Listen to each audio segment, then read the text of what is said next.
নমস্কার বন্ধুরা, Bhadreswar study centre চ্যানেলে তোমাদের স্বাগতম। তোমরা যারা যারা রেলওয়ের জন্য অ্যাসপিরেন্ট আছো তাদের প্রত্যেকের জন্য একটা দারুণ সুখবর, কারণ তোমরা জানো যে রেলওয়ের যে গুরুত্বপূর্ণ post NTPC non technical popular ক্যাটাগরির জন্য বিজ্ঞপ্তি প্রকাশিত হতে চলেছে এবং সেই বিজ্ঞপ্তির জন্য যারা যারা ওয়েট করে আছো এবং যারা যারা প্রস্তুতি রিলেটেড ভিডিও দেখতে চাও, আজকের ভিডিওটা সেই সব প্রত্যেক প্রার্থীদের জন্যই খুবই গুরুত্বপূর্ণ হতে চলেছে। কারণ আজকের ভিডিওর মাধ্যমে মেন যে বিষয়ের ওপর আমি বেশি করে ফোকাস করব সেটা হলো প্রস্তুতি। তোমরা কিভাবে প্রস্তুতি নেবে, এখনও কি করে সম্ভব প্রস্তুতি নেওয়ার, এবং 3 মাসের মধ্যে তোমরা কিভাবে নিজেকে তৈরি করতে পারবে এনটিপিসির জন্য, সেই ব্যাপারে কোন কোন চ্যাপ্টার থেকে কোন কোন চ্যাপ্টারের ওপর তোমরা বেশি করে ফোকাস করবে সেটাও কিন্তু এই ভিডিওর মাধ্যমে বলবো। কবে থেকে তোমাদের আবেদন শুরু হবে সেটাও তোমরা এই ভিডিওর মাধ্যমে জানতে পারবে। অর্থাৎ এই ভিডিওটা এমন একটা ভিডিও হতে চলেছে যার ভিডিওর মাধ্যমে তোমরা A to Z সম্পূর্ণ তথ্য তোমরা পাবে।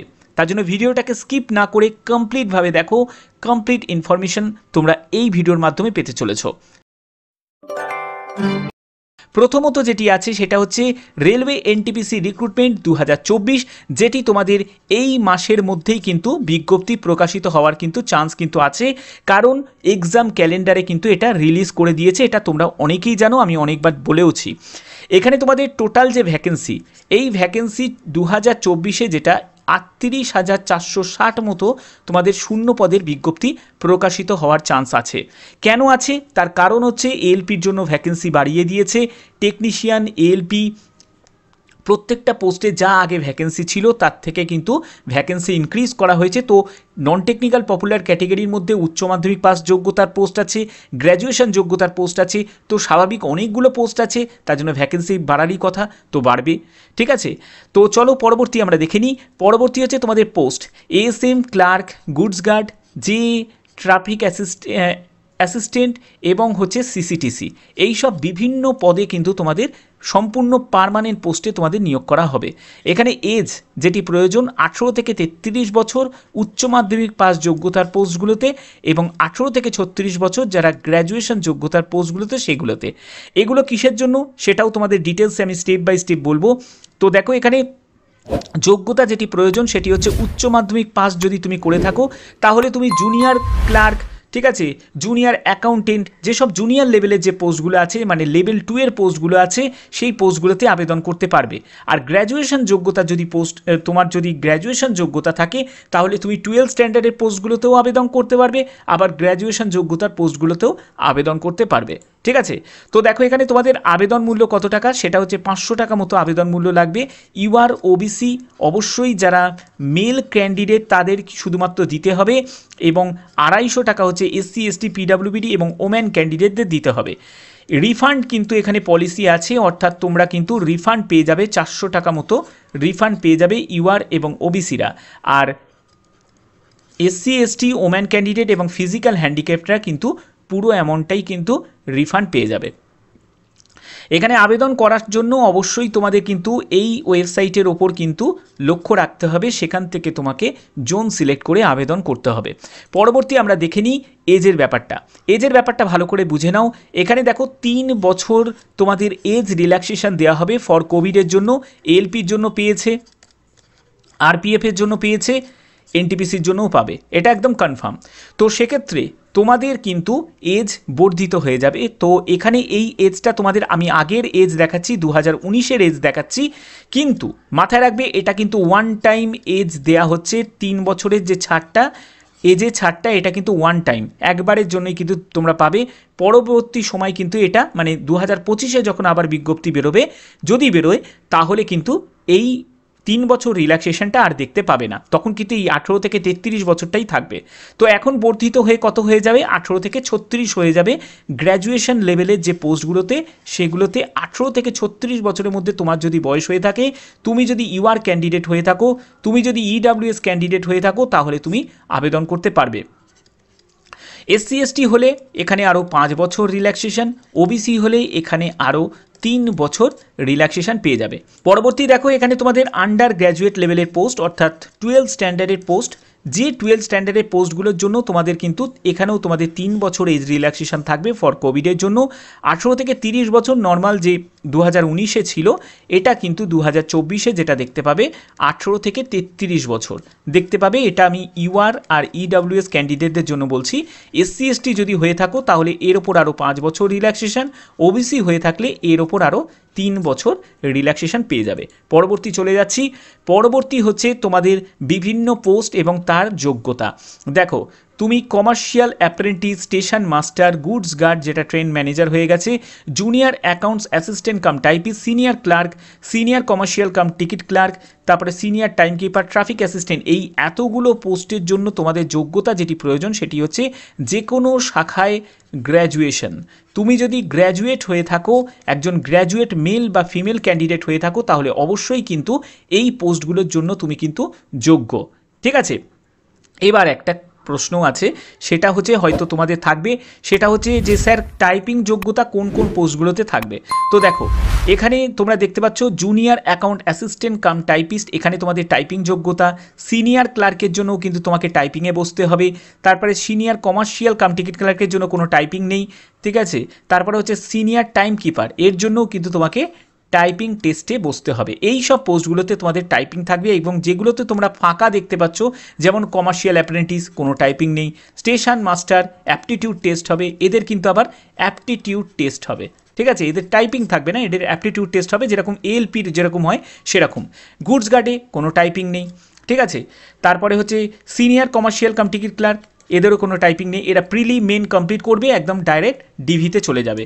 তারপরে হচ্ছে ট্রাফিক অ্যাসিস্ট্যান্ট, এদের ক্ষেত্রেও কিন্তু অ্যাপটিটিউড টেস্ট আছে। ঠিক আছে, অ্যাপটিটিউড টেস্ট আছে, বোঝা গেল?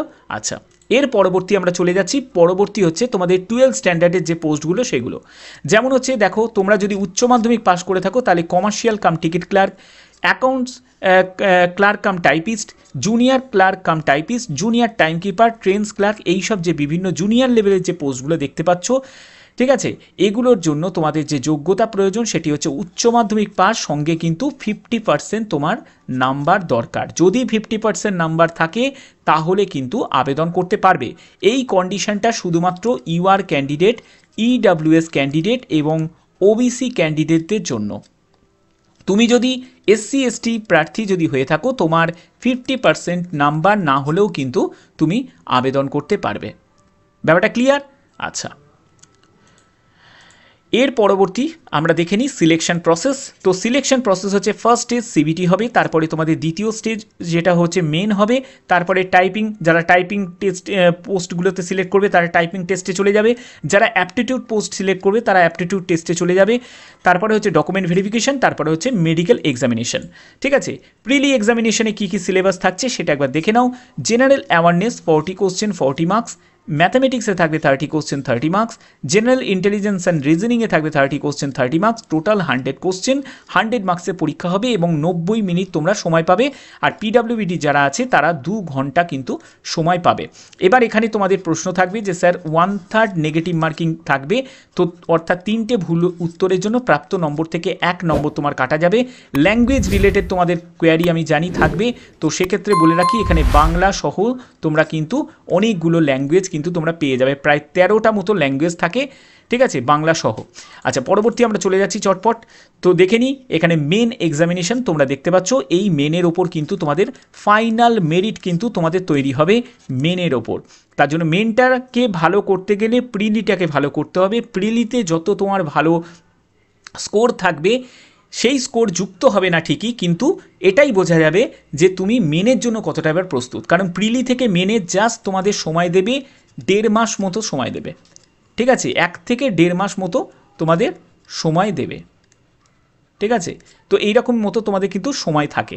তারপরে হচ্ছে তোমাদের দেখো জেনারেল অ্যাওয়ারনেস 50 কোশ্চেন 50 মার্কস, ম্যাথামেটিক্সে থাকবে 35 question 35 marks, general intelligence and reasoning থাকবে 35 কোশ্চেন 35 মার্কস, 120 কোশ্চেন 120 মার্কসে তোমাদের পরীক্ষা হচ্ছে 90 মিনিট সময়।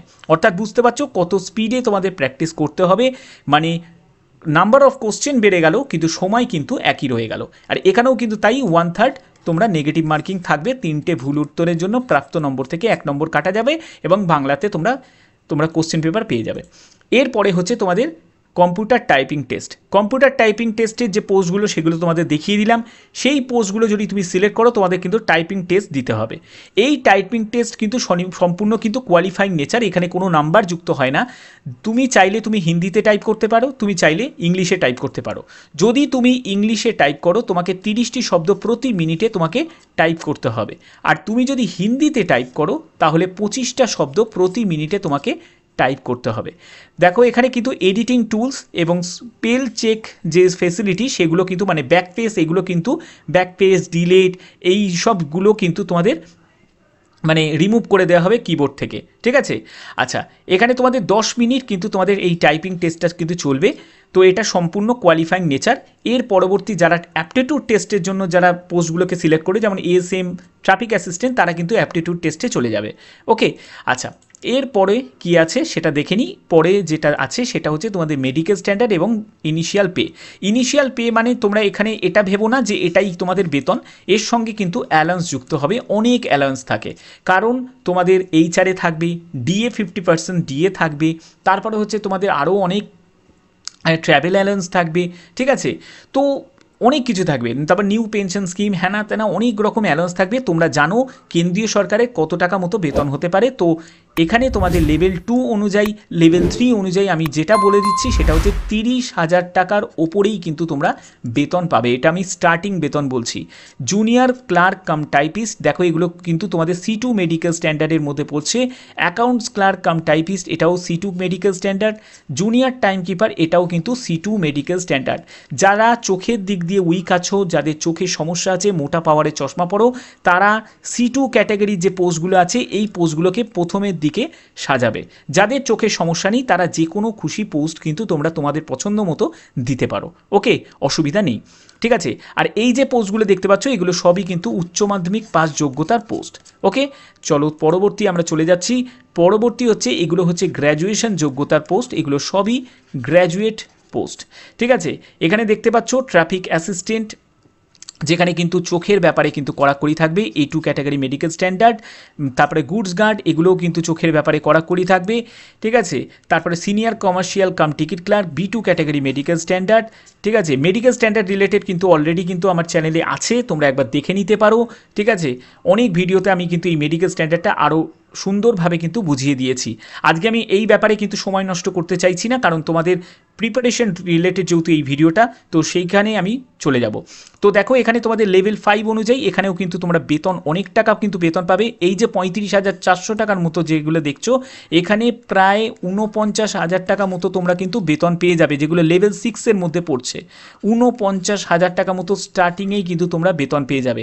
আর এই যে লেভেল 5-এর যে পোস্টগুলো দেখছো এগুলো তো তোমরা 35,000 আপ কিন্তু বেতন পাবে, প্রায় সরি আমি এটা ভুল বলছি, এটা 40,000-এর কাছাকাছি কিন্তু তোমরা এখানে বেতন পেয়ে যাবে। আচ্ছা, এবার দেখে নাও যে তোমাদের জেনারেল ইন্টেলিজেন্সের ওপর এই যে যে টপিকগুলো যেগুলো দেখানো হচ্ছে এই টপিকের ওপর কিন্তু বেশি করে তোমরা ফোকাস করবে। এখানে যে নাম্বার অফ কোশ্চেন তোমরা দেখতে পাচ্ছ, ইজি লেভেল, মডারেট লেভেল, এগুলো 2019 অনুযায়ী কিন্তু এগুলো সাজানো হয়েছে। তবে এগুলোর ওপর কিন্তু বেশি করে তোমাদের নজর দিলে এখন চলবে না, তো এগুলো দরকার নেই।